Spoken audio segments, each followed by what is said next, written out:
Que votre cœur ne se trouble point. Croyez en Dieu et croyez en moi. Jean chapitre 14, le verset 1. C'est donc avec ces paroles de Jésus qui invitent à la sérénité en temps de difficulté que je vous retrouve pour cette nouvelle édition de l'information sur Espérance TV. Vous suivez le journal. À l'issue de la décision de la conférence de l'Église méthodiste unie Côte d'Ivoire de sortie de l'Église méthodiste unie du monde le 28 mai dernier, une conférence extraordinaire s'est tenue ce jeudi 13 juin 2024 au Temple Jubilé de Cocody. Une session extraordinaire qui avait pour objectif majeur de statuer sur la nouvelle dénomination de l'Église de Côte d'Ivoire. Raphaël Dompé.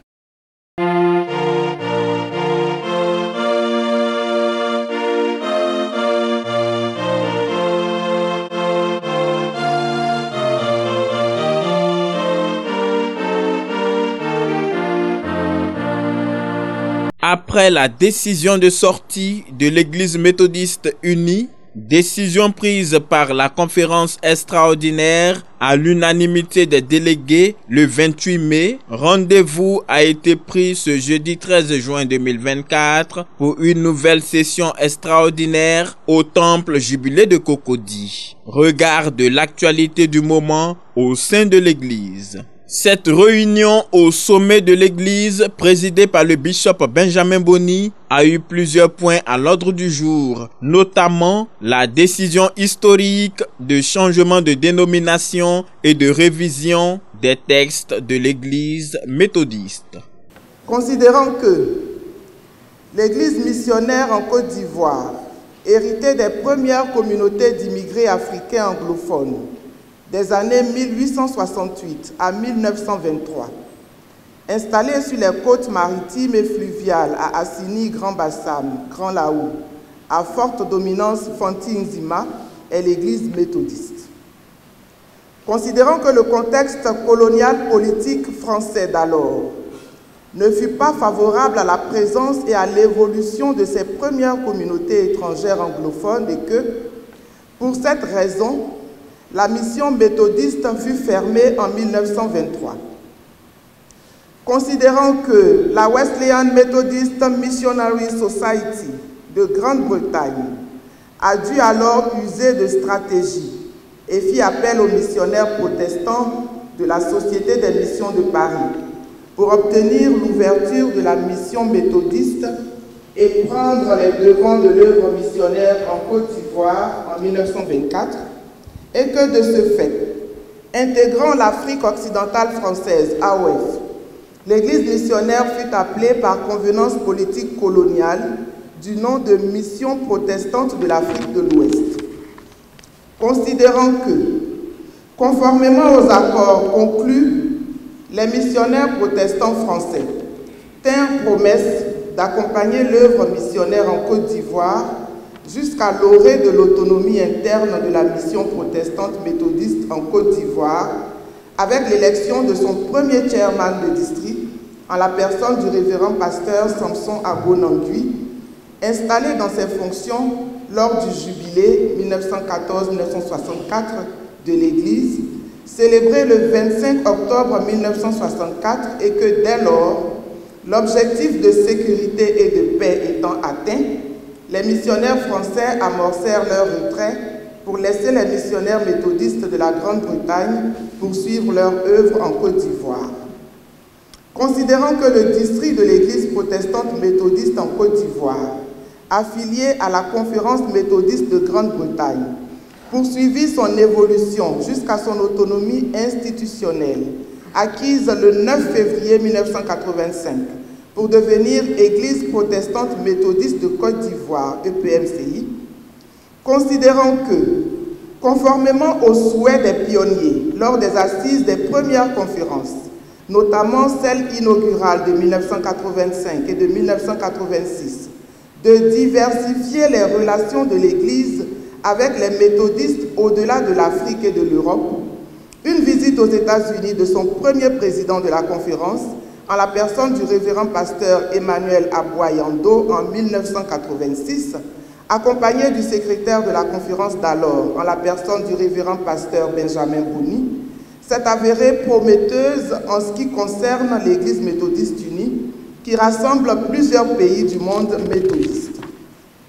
Considérant que, élu en 1998, troisième président de la conférence de l'Église protestante méthodiste de Côte d'Ivoire, le révérend pasteur Benjamin Boni poursuivit les contacts avec l'Église méthodiste unie et entrepris dans ce cadre, accompagné du révérend pasteur Philippe Ameya Adjoubi, alors secrétaire adjoint de la conférence, un voyage de contact en 2001 avec le General Board of Global Ministries, agence de coopération internationale de l'Église méthodiste unie, dirigée par son secrétaire général d'alors, le docteur Randolph Nugent.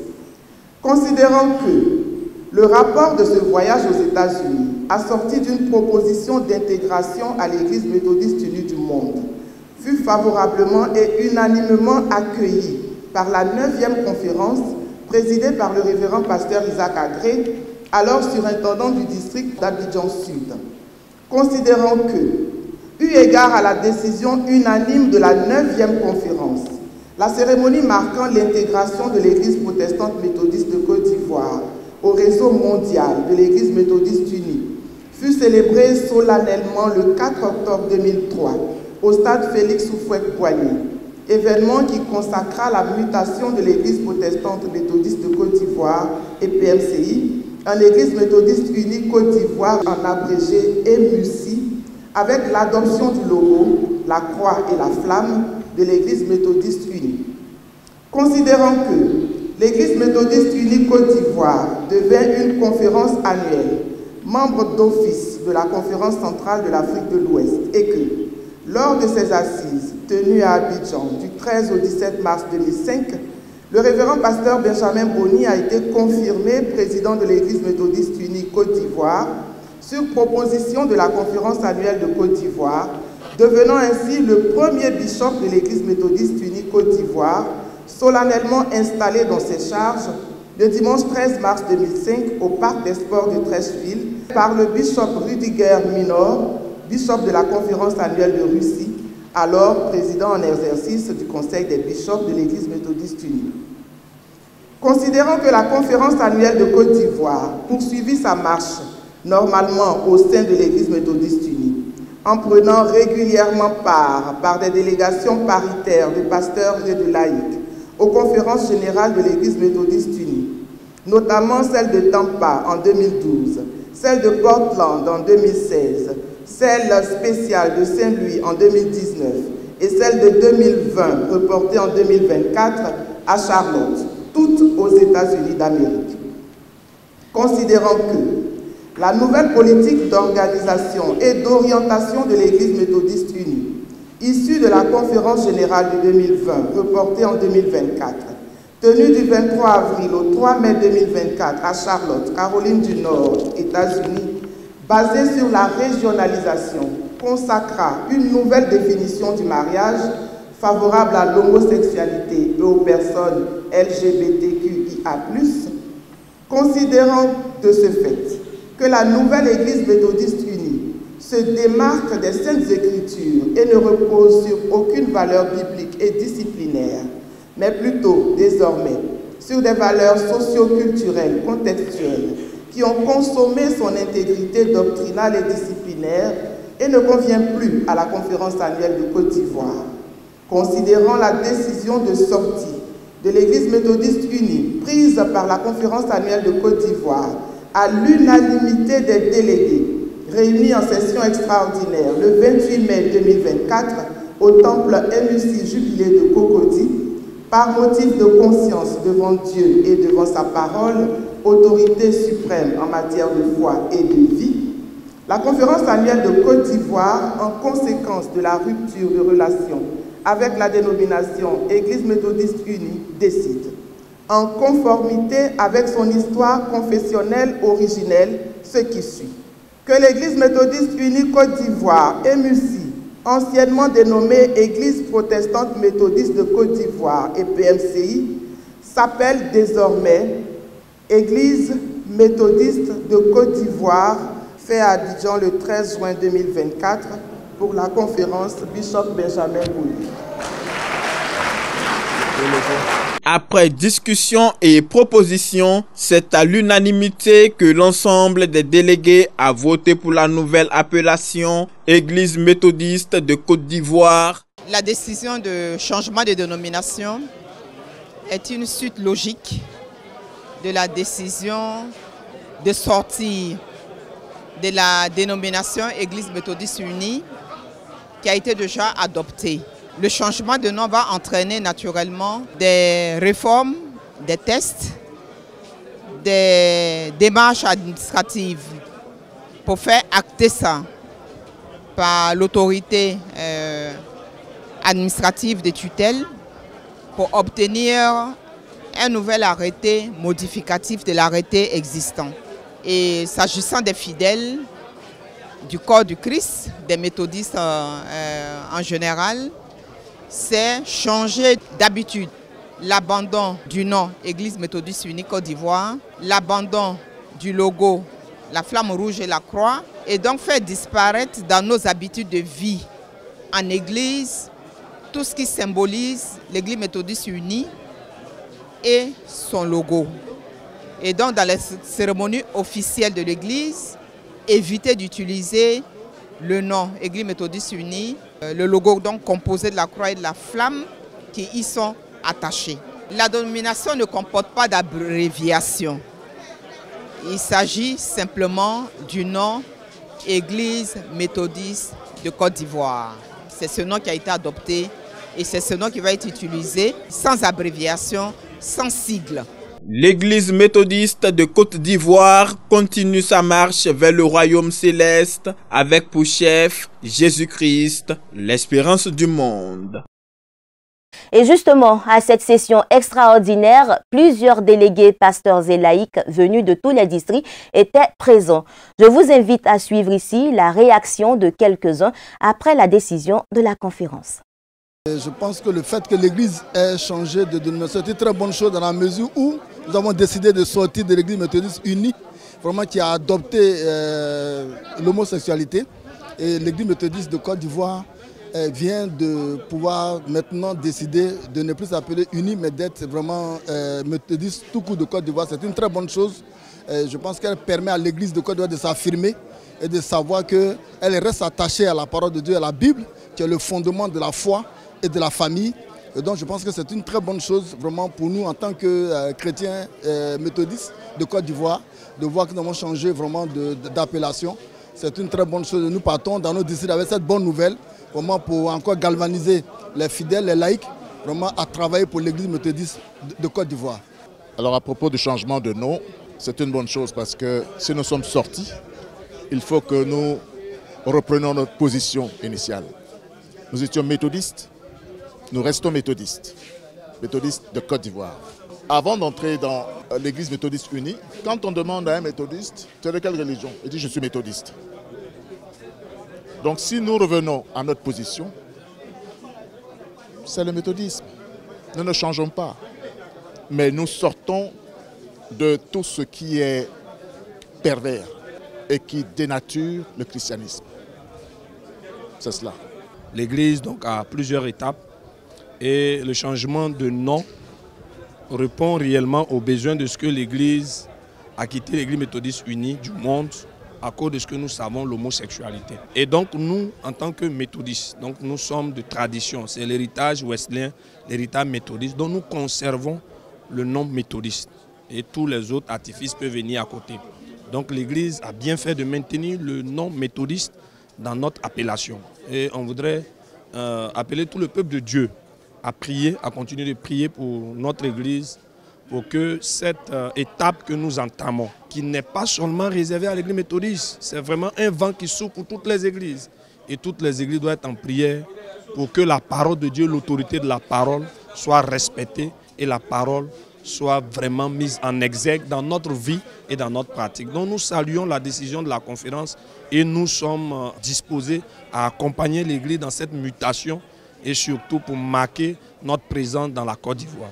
Nous sortons d'une concertation au niveau des instances de notre Église. Donc c'est la conférence annuelle qui vient de se réunir en session extraordinaire pour se pencher sur la nouvelle appellation de cette église. Et désormais, c'est Église méthodiste de Côte d'Ivoire qui est retenue. Et je pense que cela est en droite ligne avec la décision qui a été prise le 28 mai 2024 à l'issue de la tenue de la conférence générale de l'EMU qui s'est tenue à Charlotte en Caroline du Nord. Je pense que c'est une très bonne chose parce que c'est une suite conséquente de cette décision qui a été prise et il est bon qu'elle mue en termes d'appellation, qu'elle mue en termes aussi des textes qui vont la régir et que l'Église, de par la base, tire les conclusions de cette décision. C'est à saluer, je pense que c'est fait de façon très judicieuse. Je voudrais rendre grâce au Seigneur pour cette conférence extraordinaire qui a planché sur le nouveau nom de l'Église. C'est une joie pour nous de continuer l'œuvre. Notre préoccupation, c'est l'œuvre. Et si l'Église reste dans son contexte de continuer la mission à laquelle le Seigneur nous a assignés, nous sommes dans la joie. Le nouveau nom, c'est Église méthodiste de Côte d'Ivoire. Ça ne change en rien du tout nous concernant. Et nous croyons que les autorités ont pris une très bonne décision. Nous allons travailler en fonction et nous croyons que rien ne changera. C'est toujours l'Église méthodiste. Nous avons toujours été méthodistes. Nous resterons méthodistes. Si le vocable méthodiste est là, nous sommes dans la joie de prendre part vraiment à cette grande domination. Et c'est une joie pour nous. À l'issue de cette session extraordinaire de la conférence du 13 juin 2024, le bishop Benjamin Boni a fait des recommandations aux délégués pasteurs et laïcs présents face aux nouvelles réalités de l'Église. Je voudrais, dans le nom de Jésus-Christ, saluer chacune de vous, pasteurs et laïcs, vous remercier d'avoir fait l'effort d'être là. Concernant les informations qu'on balance ici et là, les uns et les autres, nous aimons notre Église. Il s'agit de l'Église, dont Jésus-Christ est le chef. Quand une information est donnée, quand des débats ont eu lieu, quand une décision a été prise de manière solennelle par la conférence en session ordinaire ou extraordinaire, c'est le bureau de la conférence. Le bureau de la conférence qui est chargé de ventiler cette décision. À l'heure où nous sommes, nous devons faire chorus autour des préoccupations qui portent l'Église par Jésus-Christ, le chef. Je vais donc compter sur vous. Donc, notre Église s'appelle désormais Église méthodiste de Côte d'Ivoire.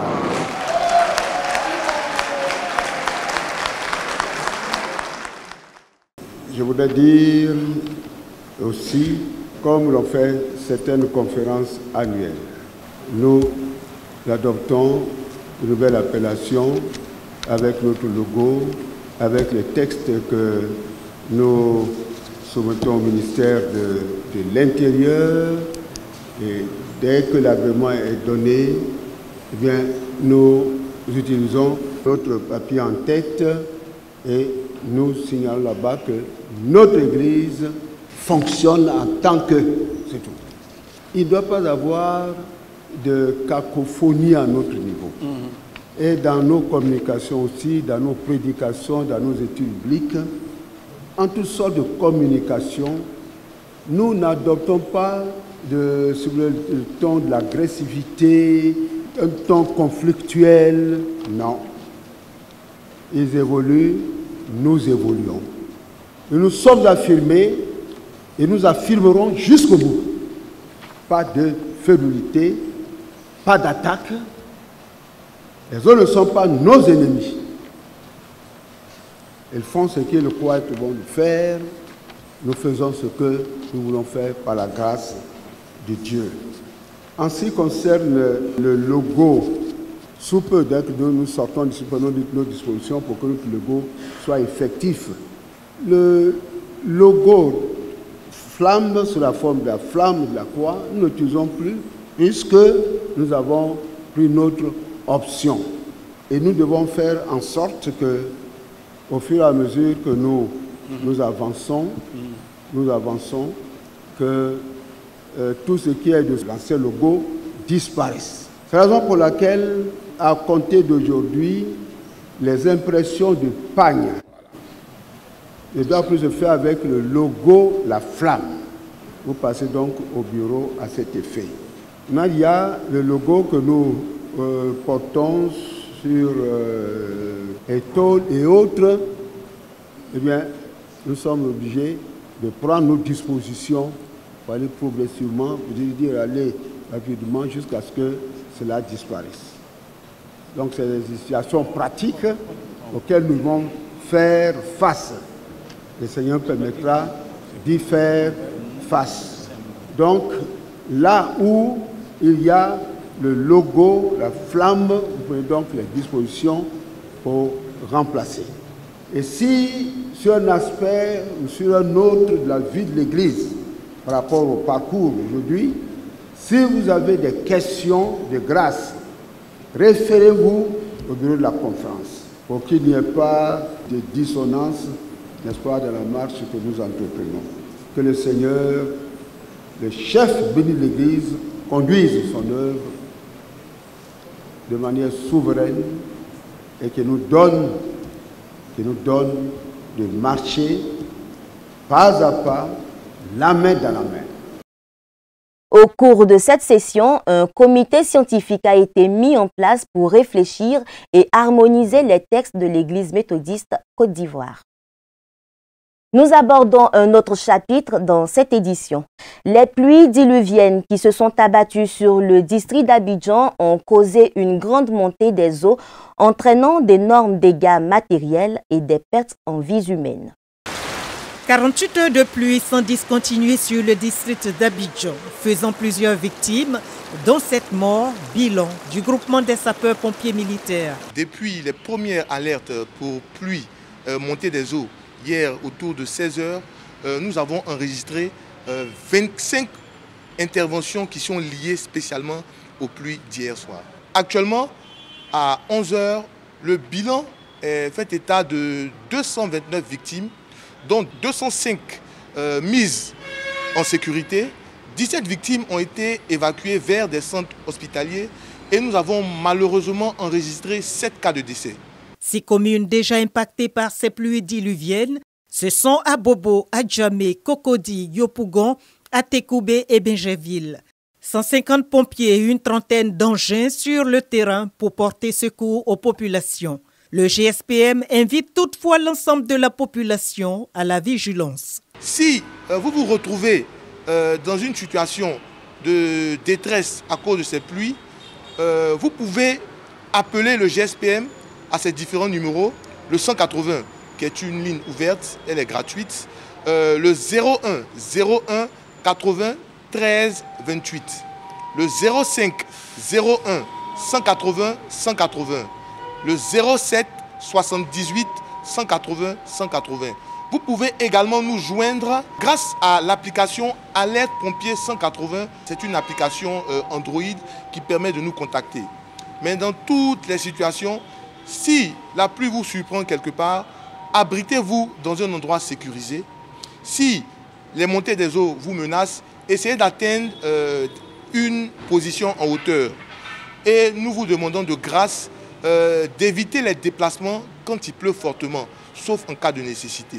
En vue d'être constamment informés de la situation, les populations sont appelées à suivre les alertes des agences gouvernementales que sont le GSPM, le CICG, l'ONPC et la Sodexam. Hors de nos frontières. Après les récentes élections législatives en Afrique du Sud, les députés ont prêté serment avant de procéder à l'élection du futur président. Les nouveaux députés ont prêté serment vendredi en Afrique du Sud à l'ouverture de la première session du Parlement au Cap. Après les récentes élections législatives, les blocs se précisent en vue de l'élection du président de la République. Un processus loin d'être une simple formalité cette année, après que l'ANC a perdu la majorité absolue qu'il détenait depuis 30 ans. Ce contexte oblige le parti à former des alliances pour constituer un gouvernement de coalition. Le parti au pouvoir a annoncé tard dans la nuit de jeudi à vendredi qu'il avait conclu un accord de coalition de principe avec l'Alliance démocratique et d'autres petits partis, mais le secrétaire général de l'ANC, Fikile Mbalula, a déclaré que les derniers détails de l'accord étaient encore en cours d'élaboration. Cyril Ramaphosa brigue un second mandat à la tête de l'Afrique du Sud et il part favori puisque l'ANC détient toujours 159 députés sur les 400, soit 40% des parlementaires. Ailleurs dans le monde, une session consacrée aux investissements et aux projets d'infrastructures en Afrique lors d'un sommet du G7 s'est tenue ce jeudi en Italie.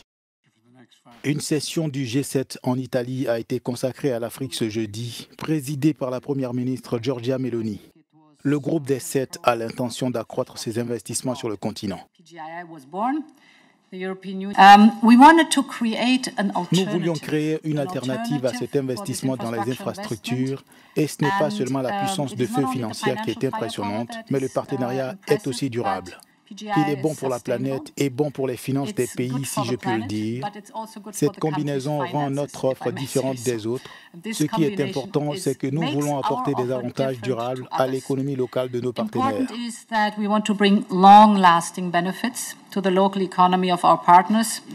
Les projets comprennent un corridor ferroviaire qui reliera l'Afrique centrale à l'Afrique australe, l'installation de câbles de télécommunications et d'autres infrastructures dans la région. Terminons cette édition avec cette information. La semaine de la communication édition 2024 au niveau de l'église méthodiste se tiendra du vendredi 12 au dimanche 14 juillet dans le district ordinaire de Yamoussoukro. Cette année, les communicateurs sont invités à réfléchir sur le thème suivant: visibilité de l'église, enjeu de la transformation digitale.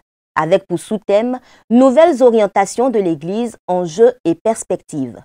Des temps de formation, de souvenirs et d'action de grâce sont au programme avec le culte de célébration le dimanche 14 juillet 2024. Tous les communicateurs de l'Église sont donc priés de prendre toutes les dispositions pour y être. Et c'est ici la fin de cette édition. Nous rappelons que l'Église méthodiste de Côte d'Ivoire célèbre tous les hommes ce dimanche 16 juin à la faveur de la fête des pères. À cet effet, l'Organisation nationale des hommes se retrouve dans le district de Gagnoa pour une série d'activités. Excellente fête à tous les papas du monde. Dieu vous bénisse.